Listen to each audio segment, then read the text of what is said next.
আসসালামু আলাইকুম বন্ধুরা, আমি হাজির হয়েছি আজকে চাইনিজ ডিনার নিয়ে। এখানে আপনি দেখতে পাচ্ছেন বিভিন্ন ধরনের চাইনিজ ফুড রাখা রয়েছে টেবিলের উপরে। গ্লাসের একটি টেবিল, যেটা ঘূর্ণায়মান একটি টেবিল, এবং বিভিন্ন ধরনের ফুড রাখা হয়েছে এখানে। এই আপনি বড় যে অংশটা দেখতে পাচ্ছেন সেটা হলো একটি খাসির অংশ।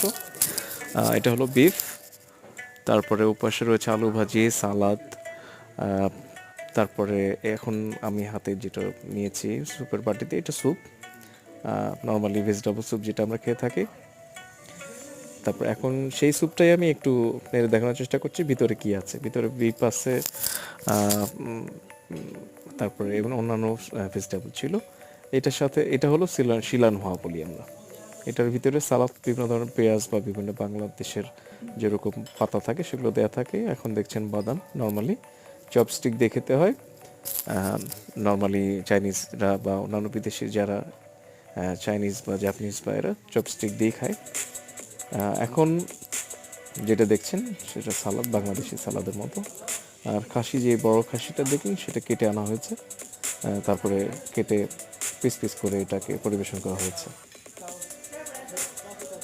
তারপরে ওপাশে আমার চাইনিজ বন্ধুরা কথা বলছে, বিভিন্ন ধরনের ডিশেস তারা উপভোগ করছে, গল্প করছে, আমরা একসাথে খাচ্ছি। এখানে আমি একটু হাতে নিয়ে দেখার চেষ্টা করি, আপনারা দেখতে থাকুন।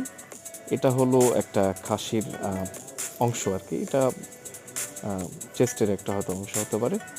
এইটা দেখেন, চেষ্টা করেন দেখার। সেটা হলো যে এটা কিন্তু অনেকটা কাঁচা মাংসের মতো মনে হবে, বাট এটা কিন্তু আসলে সিদ্ধ হয়েছে, এবং এক পাশে হয়তো দেখা যাবে যে একটু ভাজা টাইপ, এক পাশে দেখা যায় ভিতরে একটু কাঁচা টাইপ, বাট এটা সিদ্ধ হয়েছে এবং এটা খাওয়ার উপযোগী।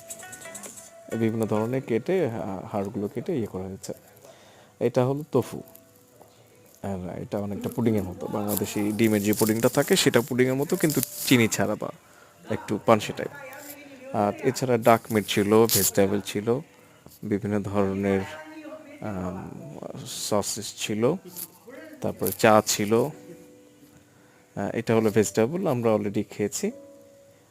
আর এই যে শিলান হওয়া যেটা, সেটা কালো অংশ থাকে, সেটা আমরা খেয়েছি আর কি।